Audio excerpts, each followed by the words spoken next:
Yan ho ang problema. Kung ating House of Representatives ay sinasabi niyang siya, ang speaker, ay hindi po niya sasagutin ang Supreme Court. Abay, ngayon ka lang makakita ng sabi democratic na bansa na ang House of Representatives ay ayong sumagot sa Supreme Court. Sa Amerika na.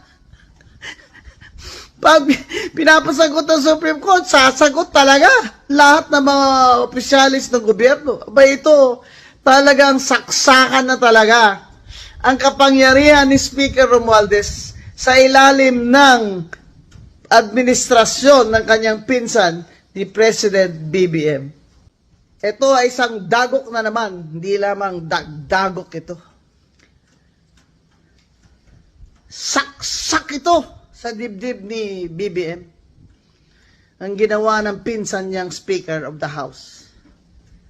Sa pagmamadali nilang talagang tanggalin si VP Sara para wala na siyang kalaban sa 2028, ay lahat ginawa nilang basta mapadali lang.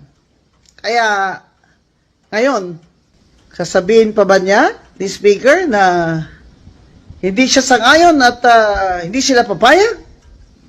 Eh ngayon, wala siyang magawa dahil yung Senado, hindi niya uto-uto yan si Senate President Chis Escudero.